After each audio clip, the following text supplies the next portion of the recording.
षडानंद कार्तिकेय जी, ये कार्तिक महीने में जो आप कथा सुन रहे हो ये शिव जी के पुत्र के नाम से ही है। लक्ष्मी सबसे ज्यादा प्रसन्न कौन से दिन होती है? जम के बोलिए जरा। शुक्रवार। तो शुक्रवार को लक्ष्मी सबसे ज्यादा प्रसन्न क्यों होती है? उसका प्रसन्न होने का कारण क्या था? लक्ष्मी जी के दो भाई थे, दोनों की शादी नहीं हो रही थी, दाता और विधाता। दाता और विधाता दोनों का विवाह नहीं हो रहा, और दाता विधाता के लिए लक्ष्मी बड़ी परेशान थी। रोज नारायण से कहती थी, प्रभु कुछ कृपा करिए, दाता विधाता का विवाह नहीं हो रहा, उम्र होती चली जा रही है, इनका कुछ करिए प्रभु, आप नारायण आप कुछ तो कर सकते हो। भगवान नारायण ने तब लक्ष्मी से कहा, एक काम करो, बेलपत्री के पेड़ के नीचे बैठकर लक्ष्मी तुम अनुष्ठान करो तुम्हारे भाइयों के विवाह के लिए। इसलिए आज भी हमारे हिंदू धर्म की रीति है कि बेलपत्री के पेड़ के नीचे शाम के समय लक्ष्मी का वासा होता है, इसलिए लोग बेलपत्री के पेड़ के लगाते हैं, तो उनके घर में कभी लक्ष्मी की कमी नहीं होती। साहब प्रयास करा करो, एक चुटकी हल्दी, कितनी? मात्र एक चुटकी हल्दी, आंवले के वृक्ष के नीचे भगवान हरि हर महादेव, कौन से महादेव हैं? हरि हर महादेव के नाम से रखकर उस पर पूर्व मुख कर पूर्व की ओर मुख कर जल समर्पित करना प्रारंभ कर दीजिए। आप अगर प्रयास करेंगे, शुक्रवार की शुक्रवार करें या नवमी की नवमी करें, अष्टमी की अष्टमी करें, प्रदोष की प्रदोष कर लें, सोमवार की सोमवार कर लें, तो आंवले की जड़ के नीचे अगर हमने हल्दी रखकर जल का भाग समर्पित करा है पूर्वमुख होकर, तो अगर व्यापार नहीं चल रहा है, एक हफ्ता हो गया बैठे हुए हो, कोई ग्राहकी नहीं, एक हफ्ता हो गया बैठे हुए हो, कोई ग्राहकी नहीं है, तो एक बार करो, दूसरी बार करने जाओगे तो आप अपने आप दौड़ कर जाओगे कि मेरा एक हफ्ते से व्यापार है। एकादशी के दिन जब आप जल शंकर को चढ़ाने तो रोज ही जाते, जब एकादशी का दिन रहे और शंकर जी के मंदिर में आप जल समर्पित करें, तो 3 बार मुख से स्वधा स्वधा स्वधा या स्वधा स्तोत्र का पाठ, जिसमें 12 श्लोक। संसार का कोई मानव जब भोजन ग्रहण करता है, भोजन की अपनी थाली में से एक गासा निकालकर थोड़ा सा चावल दाल जो भी आप जीम रहे हो, मिठाई आदि का अधिक सामग्री निकालकर जो गौ माता के लिए ग्रास के रूप में निकालता है, कहते हैं उस ग्रास में 7 का भाग हो जाता है। कितने लोगों का भाग है? 7 का। थान पर निकाला गया, आपने जो गौग्रास निकाला है उसके 7 हिस्से हो गए हैं महाराज। निकालते से ही केवल गौग्रास तो उसका नाम है, उसके 7 हिस्से हो गए। पहला गया पितरों के खाते में, दूसरा गया आहूतों के खाते में, तीसरा गया वासुकों के खाते में, चौथा गया अधोगति के खाते में। अधोगति वाला उसमें से केवल जो भूमि का भाग रहता है वही रहता है, बाकी का कोई भाग नहीं लेगा। जो गौग्रास भूमि पे निकल गया वही भाग, अन्यथा नहीं लेगा। 5वां गया देव भाग के लिए महाराज। छठा, हमारे क्षेत्र में, हमारे मोहल्ले में, हमारी कॉलोनी में जहां हम निवास कर रहे हैं, वहां कोई जीव अगर आपने गौग्रास निकाला 15 दिन, 20 दिन, 1 महीना, 6 महीना, 12 महीना, ये जो आप लोग ये 6 मासी और 12 मासी कहते हो, क्या है इसका व्याख्यान? क्या वर्णन लिखा है कि 6 मासी करो ने 12 मासी करो? इसका मतलब क्या है? क्या मतलब है कि 6 मासी के 6 पिंड, 12 मासी के 12 पिंड? इसका व्याख्यान क्या है? तो गरुड़ पुराण में उसका भी वर्णन किया गया कि 6 मासी के 6 और 12 मासी के 12 पिंड का मतलब होता है, इसको पहले 6 महीने के बाद करते थे, फिर 12 मासी 12 महीने बाद करते थे। उसका कारण क्या था कि घर के परिवार में, कुटुंब में, मोहल्ले में, क्षेत्र में, नगर में अगर कोई भोजन करेगा, उसने गौ ग्रास निकाला, उसके ग्रास का भाग जो जीवात्मा गई है, 1 साल तक उसके लिए वार्षिक पिंड नहीं हुआ है, उस जीवात्मा को उस गौ ग्रास का एक अंश उसके खाते में लिखाता जाता है, तो वो जीव तृप्त हो जाता है। आज के जमाने में तो 13वां करो, उसके तुरंत बाद 6 मासी, उसके तुरंत बाद 12वां कर देते 12 मासी, और फिर बाद में कहते हैं कि पितृदोष है, आपने गौग्रास निकाल दिया। हम तो सबको कहते हैं, और आप जितने श्रोता भाई बहन सुन रहे हैं उनसे भी मेरा निवेदन है, अपनी थाली में से भोजन करने से पहले एक रोटी का टुकड़ा तोड़कर सब्जी भाजी जो तुम्हारी थाली में हो, हाँ अगर बासा भोजन तुम्हारी थाली में है, मान लो शाम का है या कल का है, तो ना निकालो।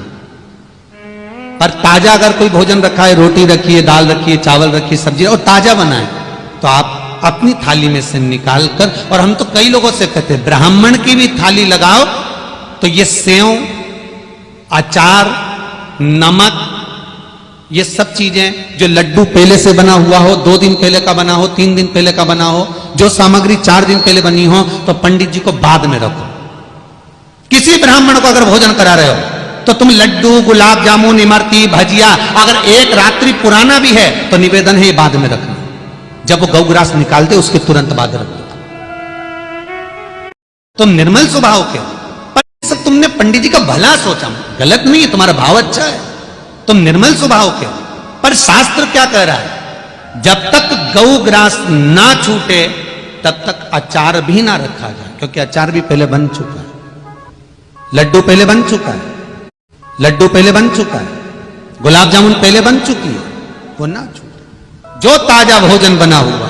लोग वृंदावन किससे मिलने जाते हैं, जम के बोलिए जरा, भगवान कृष्ण से, ठीक है। और भगवान कृष्ण किसको चराने जाते हैं, गौ माता। मतलब तुम कृष्ण जी के पीछे और कृष्ण जी गौ माता के पीछे। क्यों? तो उसका सीधा सीधा प्रसंग है कि गाय के ग्वाड़े में, गाय के उस आंगन में, गौशाला आदिक में जहां गाय बनती है, उस जगह पर अगर आपने मानस के अंतर्गत लिखा है कि गौ माता को आप प्रेम से अगर एक ग्रास भी दे रहे हो, प्रेम से अगर आप एक जरा सा भाग भी प्रदान, की रक्षा स्वयं गौ माता में विराजमान 33 कोटि देवता करते हैं। उसकी रक्षा का सूत्र फिर वो संभाल। जिस भूमि को, जिस मकान को, जिस जमीन को, जिस जायदाद को आप बनाना चाहते हैं, जिस प्लाट को आप निर्मित करना चाहते हैं। कई घर ऐसे किराए के मकान में रहते थे तो अच्छे रहते थे, जब से घर बनाया, प्रवेश करा, तब से रो रहा है। 25 बार वास्तु शास्त्री वालों को बुला लिया, उसने यहाँ से सीढ़ी तोड़ दो, यहाँ से बना दो, यहाँ बाथरूम तोड़ दो, यहाँ से बना दो, ये पीछे से रास्ता कर दो, यहाँ से बना दो। ईमानदारी से कहना, पहले के समय में क्या वास्तु शास्त्री होते थे? नहीं। कारण इतना सा है कि आपने जब मकान का निर्माण कराया, वास्तु शास्त्री को बुलाया, इंजीनियर को बुलाया, सब ठेकेदार को बुलाया, सबको बुलाकर मकान, प्लाट, जमीन, जायदाद सब दिखवाया। पर आपने उस भूमि पर, पद्म पुराण कहती है, धेनु मानस कहती है, स्कंद पुराण कहती है कि उस प्लाट पर आपने 3 दिन तक एक गौ माता को नहीं बांधा। 3 दिन तक एक गाय को उस प्लाट पर बांधकर चारा खिलाते, ना वास्तु शास्त्री को बुलाने की जरूरत पड़ती, ना कभी समृद्धि की, ना सुख की जरूरत पड़ती, क्योंकि गाय सारी इंद्रियों को आनंदित देकर सुख प्रदान कर देती है। वासुकी नाग जी की धर्मपत्नी का नाम है सतशीर्ष। शिव की बड़ी उपासक है सतशीर्षा।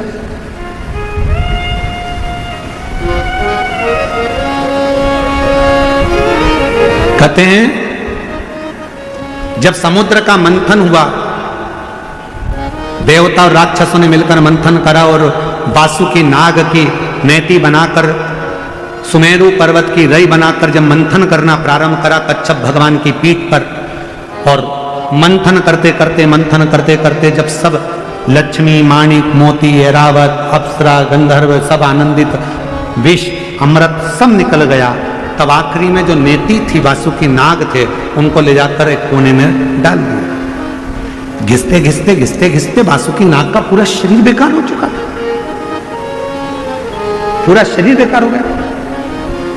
तब शिव महापुराण की कथा कहती है, सतशीर्षा ने अपने पति वासुकी से कहा कि तुम चिंता मत करो, तुम्हारे शरीर में बहुत कष्ट हो रहा है, मैं जानती हूं, मैं ये जानती हूं कि तुम्हारे शरीर में कष्ट हो रहा है, तुम चिंता मत करो। सतशीर्षा ने अपने पति के पास में बैठकर शिव के नाम का उच्चारण करना प्रारंभ करा। तब देव अधिदेव महादेव जिस जगह पर वासुकी नाग पड़े हुए थे, गिरे हुए थे, रखे हुए थे, क्योंकि शरीर की हड्डियां टूट चुकी थी, पूरा शरीर कंकाल हो चुका था, मंथन करते सतशीर्षा ने उनके पास में बैठकर शिव जी के नाम का उच्चारण करा। और भगवान के नाम का जो उच्चारण किया, तब देवाधिदेव महादेव प्रकट हुए और भगवान वासुकी को शिव जी ने कहा कि तूने इतना कष्ट झेला है देवताओं के लिए, इसलिए मैं तुझे अपने गले में धारण करूंगा। वासुकी को शतशीर्षा के कहने पर वासुकी नाग को शंकर भगवान ने अपने गले में धारण कर दिया। शतशीर्षा वासुकी नाग देवता की धर्म पत्नी, एक ऐसी धर्म पत्नी जो भगवान शंकर की आराधना में, साधना में, भजन में, कीर्तन में, स्मरण में डूबी रहे, वो सब। और शतशीर्षा का ही क्रम करता है, शतशीर्षा की ही कथा कहती है, शतशीर्षा की ही कथा वर्णन करती है, शतशीर्षा का ही चरित्र कहता है। कार्तिकेय बाबा से वर मांगा था शतशीर्षा कि कार्तिक महीने में यदि कोई शिव मंदिर में जाकर यदि कोई दीप दान करे, शंकर के मंदिर में यदि कोई दीप दान करे, शिव के मंदिर में यदि कोई दीप दान करे, तो हे प्रभु कार्तिकेय जी, कार्तिक महीने में यदि कोई शंकर के मंदिर में दीप दान करे तो ऐसी कृपा करना कि संसार सागर में वो बार बार जन्म ना लेकर शिव के धाम में ही स्थान ग्रहण करे, ऐसी कृपा। ये शतशीर्षा है। इसलिए निवेदन है कि कार्तिक महीने में भगवान विष्णु और लक्ष्मी जी का जो भाव है, जो दीप दान करता है, जो दीपक दान करता है, शिव मंदिर में जो दीप लगाता है, इसलिए हमारे यहाँ कुबेरेश्वर धाम पर 20 अक्टूबर की दिवाली है, लोग वहां दीप दान करने के लिए आते हैं। 21 का खजाना रहेगा। महीने में एक बार पानी के लोटे में, जल के पात्र में थोड़ा सा दूध डालकर, 5 काली मिर्ची डालकर शंकर को समर्पित करते रहो, तो जिंदगी में कभी घर के अंदर कोई बड़ी बीमारी प्रवेश नहीं कर सकती, कभी जिंदगी में नहीं आ सकती। सामने वाला व्यक्ति कैसा नजर आ रहा है ये आप पर निर्भर करता है। कौन व्यक्ति कैसा है यह आप पर निर्भर करता है। सामने वाला व्यक्ति अच्छा है कि बुरा है यह आप पर निर्भर करता है। उसका कारण केवल एक है, हम काले कलर का चश्मा लगाएं तो हमें सब काला नजर आएगा, हम पीले कलर का चश्मा लगाएं हमें सब पीला नजर आएगा, हम नीले कलर का चश्मा लगाएं तो हमको सब नीला नजर आएगा। हम जिस कलर का चश्मा अपनी आंखों पर लगाकर बैठते हैं, सामने वाला व्यक्ति वही नजर आता है। उसी तरह हमारे अंदर क्या है, हमारा भाव क्या है, हमारी दृष्टि क्या है। आपका हृदय जितना निर्मल होगा, आपका हृदय जितना शुद्ध होगा, आपका चित्त जितना शुद्ध होगा, आपकी वृत्ति जितनी शुद्ध होगी, सामने वाला व्यक्ति आपको उतना शुद्ध नजर आएगा। और आपके अंदर अगर बहुत मल भरा होगा, आपके भीतर बहुत कपट भरा होगा, तो सामने वाला व्यक्ति भी कपटी नजर आएगा। ये आपके और हमारे ऊपर निर्भर करता है। जल चढ़ाते रहिए। हां, बीच बीच में अगर ज्यादा तकलीफ आए तो चंदन, लाल चंदन उसमें डालकर चढ़ाओ। लक्ष्मी की कमी आए, कमलगट्टा डालकर चढ़ाओ।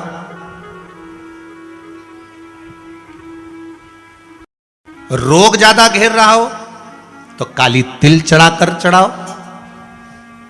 और ज्यादा तकलीफ बीच में आ रही हो तो शमी पत्र चढ़ाने के बाद फिर जल चढ़ाओ।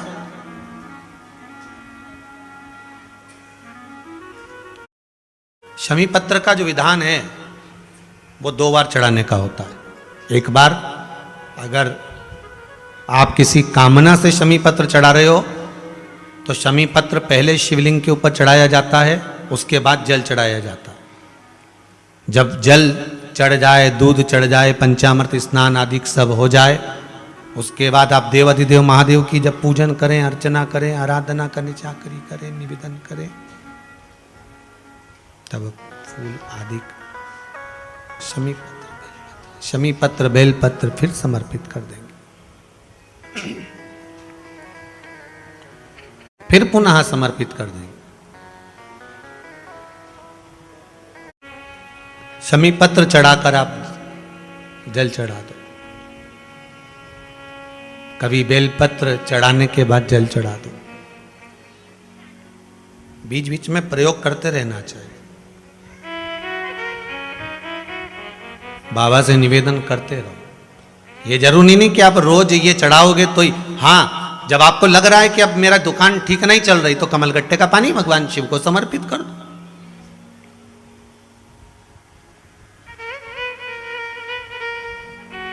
कमलगट्टा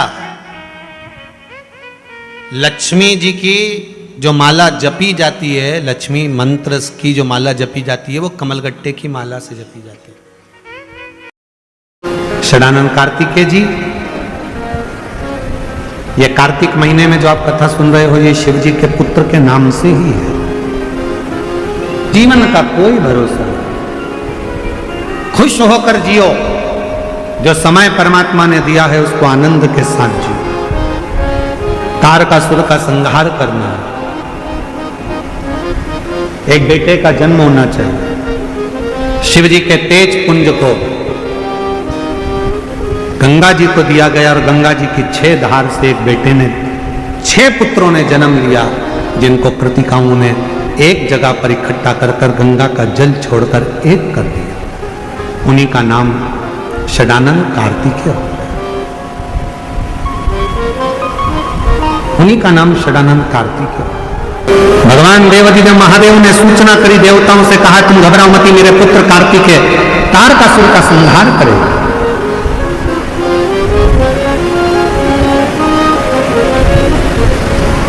जाओ कार्तिकेय, तारकासुर का संहार करो।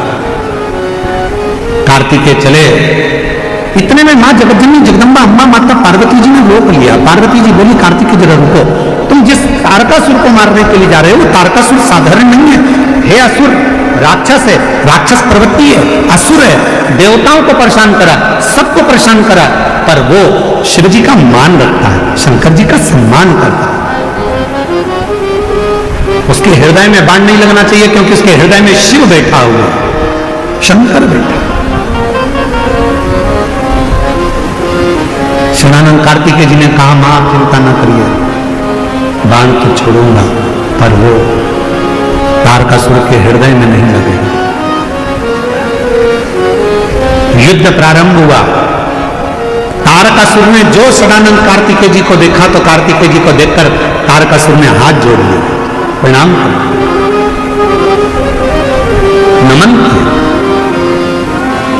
कार्तिकेय जी मुस्कुराने लगे।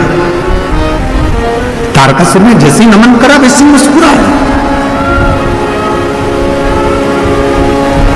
तारकासुर शिव जी की, भगवान शंकर के पुत्र श्री कार्तिकेय जी की मुस्कुराहट को देखकर अब तारकासुर ने विचार कर कह दिया देवाधिदेव महादेव से, अब मेरे प्राण छूट जाए तो मुझे गम नहीं, क्योंकि मैंने आपके पुत्र के चेहरे की मुस्कुराहट देखी। दुनिया की सबसे बड़ी औषधि है आपके चेहरे की स्माइल, प्रसन्नता। और चेहरे की प्रसन्नता जो देखी, देखते से ही तारकासुर ने विचार कर लिया कि अब प्राण जाए तो भले चले जाए, भले जाए।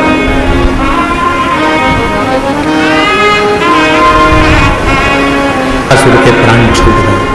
देवताओं ने पुष्पों की वृष्टि कर दी, गंधर्व ने गान कर दिया, अप्सरा नृत्य कर दी, चारों तरफ आनंद हो गया, सुख ही सुख। जैसे ही कार्तिकेय महाराज ने तारकासुर का संहार करा, सारे देवता तारकासुर के प्राण छूटने के बाद षडानंद कार्तिकेय जी महाराज के पास में आ गए। सबने स्तुतियां गाना प्रारंभ करा।